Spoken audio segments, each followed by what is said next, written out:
Have you ever felt it? A deep, persistent hum of anxiety beneath the surface of modern life. A feeling that the ground beneath your feet is shifting, that the rules you were taught no longer apply, and that the center is no longer holding.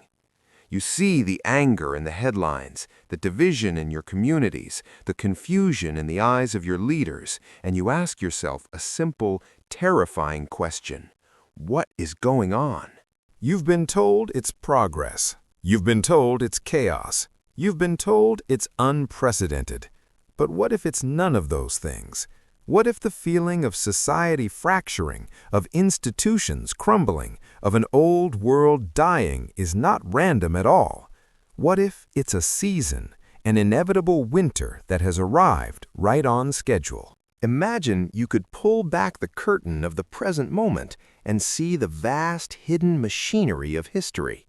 A clockwork of generations, each playing a predetermined role, pushing society through a repeating cycle of growth, rebellion, decay, and rebirth. This is not a video about predicting the future. It's about understanding the present. It's about realizing that the collapse you feel is not an end, but a violent and necessary transformation. Welcome to UmbraDecode. History is a weapon. The pain you feel is real. It's the exhaustion of trying to keep up in a world that feels increasingly unstable. It's the anxiety of watching institutions you once trusted become weak and unworthy of your faith. You feel powerless, a spectator to a storm you cannot control. The illusion you have been sold is that this is all a terrible accident, a unique product of our times. But this belief is a prison. It locks you in a state of perpetual reaction and despair. The writers William Strauss and Neil Howe offered a different map. They proposed that history moves in cycles, much like the seasons. Roughly every 80 to 100 years, society completes a full cycle of 4 turnings. First, a post-crisis high, a spring of stability and strong institutions. Second, an awakening, a summer of cultural rebellion and spiritual questioning. Third, an unraveling, an autumn of peak individualism and decaying institutions. And finally, a crisis, a 4th turning, a winter of destruction and upheaval, where the old order is torn down to make way for a new one. Strauss and Howe identified these winters in history. When they published their work in the 1990s, during an unraveling, they made a chilling prediction.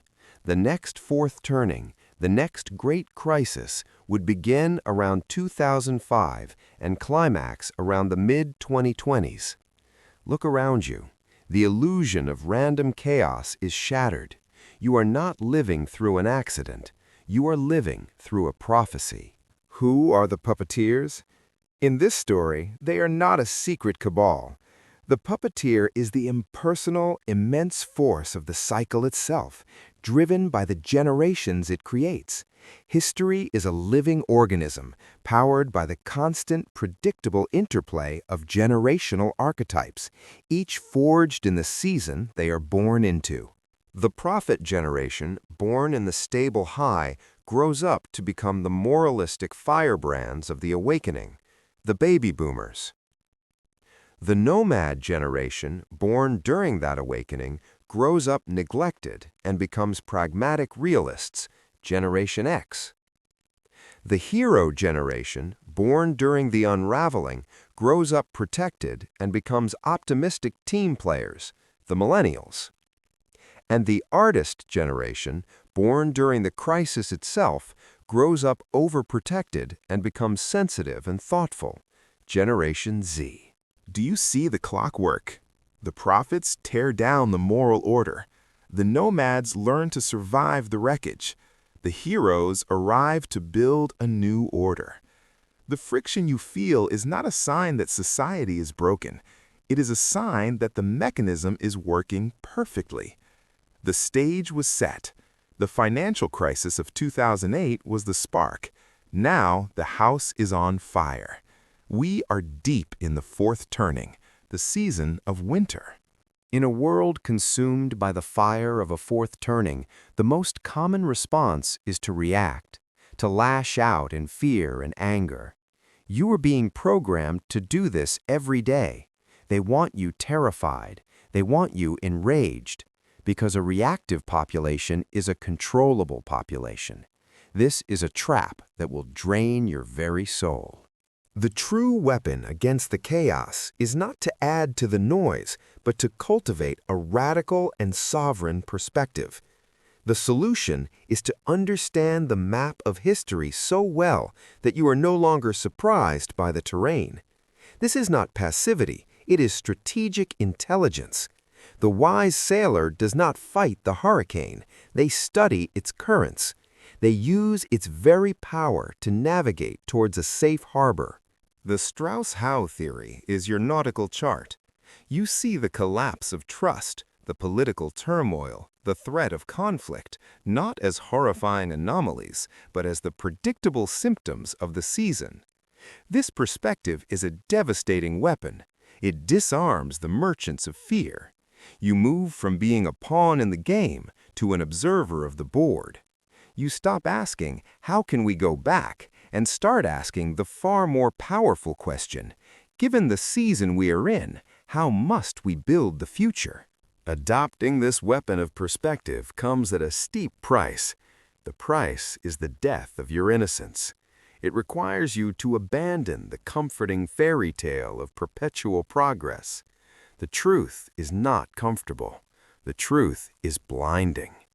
You will feel a profound sense of alienation from those around you who still believe this turmoil is a temporary glitch.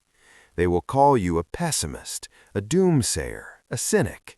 In reality, you have simply become a realist. This deconstruction process is isolating. It is the trauma of cognitive dissonance. You lose friends, you lose community, you lose your sense of certainty. This discomfort is not a sign that you are broken. It is proof that you are finally beginning to wake up. You are seeing the matrix. You are trading the comfortable lies of the past for the hard-won clarity of the present. And it is only from the ashes of this deconstruction that a new reality can be built. After the deconstruction, the dread transforms into resolve. Fourth turnings are brutal, but they are also cleansing. They are the great fires that burn away the dead wood, clearing the ground for new growth. Out of the ashes of this crisis, a new civic order will be born. A new high will emerge. The more immediate rebirth, however, happens within you. You stop being a passive, anxious victim of history and become an active, empowered participant. You understand your place in the great cycle. You are no longer tossed about by the waves of chaos because you can see the tide that moves them. You are no longer a reactor. You are a creator of your own stability, a creator of a resilient future right in the heart of the storm. The world is collapsing, yes, but for the first time you understand why. And you know that collapse is not an ending. It is the violent, terrifying, and absolutely necessary beginning of what comes next. The question now is not whether you can survive the crisis. The question is who you will choose to become within it. Are you willing to play your part in the great turning of history? If you are ready, declare it. Write in the comments, I am facing the winter.